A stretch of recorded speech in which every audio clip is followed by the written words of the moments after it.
இளைஞர்களுக்கு சாய்ஸ்தாவின் அன்பு வணக்கங்கள். சரிகமபாவின் கிராண்ட் ஃபினாலேயோட அடுத்த அப்டேட்டோட நான் வந்துட்டேன். என்னுடைய மனதை பாதித்த தருணங்களை மட்டும்தான் நான் பதிவு செஞ்சுக்கிட்டு வரேன். அப்படி இப்பொழுது பாதித்த தருணம் என்னன்னு பார்த்தீங்கன்னா, ஸ்ரீஹரியின் பாடிய பாட்டு விக்ரம். என்னங்க, அந்த பாட்டு 40 வருஷம் ஆச்சு. அந்த பிஜிஎம் வரும்போது இந்த பாட்டு தான் கண்டுபிடிக்க முடியல. அப்படி ஒரு ஸ்பெஷல் பிஜிஎம், அந்த மியூசிக்கோட மேஜிக். அதில் ஸ்ரீஹரி பாடினது ரொம்ப ஸ்பெஷல்னு சொல்லலாம். ஸ்ரீஹரி எப்பயுமே ஸ்டைலிஷ் பர்ஃபார்மன்ஸு. அதில் இந்த பாட்டு பாடுறதுக்கு டப் சாங் தான். நமக்கு பாட்டை பற்றி அந்த அறிவு இல்லைன்னா கூட கேட்கும்போதே தெரியும், ஒரு ரசிகராகவே புரிஞ்சுக்கலாம்.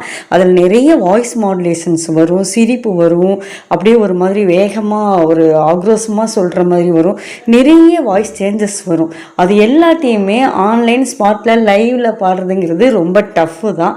அதில் ஸ்ரீஹரி அனாவசியமாக பாடிட்டார்.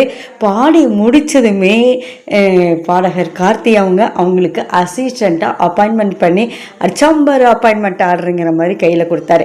ஸ்ரீஹரி இந்த போட்டியில் வின் பண்ணுறாங்களோ இல்லையோங்க, ஆனால் இந்த அப்பாயின்மெண்ட் ஆர்டருங்கிறது பார்த்திங்களா, அவங்க லைஃபுக்கு ஒரு சேஞ்சை பண்ணுற விஷயம்னு நான் நினைக்கிறேன். ஒரு முயற்சி, அந்த முயற்சி செஞ்சுக்கிட்டே இருந்தோம்னா ஒரு நாள் நமக்கு வெற்றி கிடைக்கும். அது நமக்கு வாழ்க்கையை மாற்றி அமைக்கும். அப்படிங்கிறத இந்த மாதிரி மேடைகள் நமக்கு கண் முன்னே காட்டுது, நமக்கு உற்சாகத்தை அளிக்குது. நீங்கள் என்ன சொல்கிறீங்க? நீங்களும் பார்த்துக்கிட்டு தான் இருக்கீங்களா இந்த கிராண்ட் ஃபினாலேவை?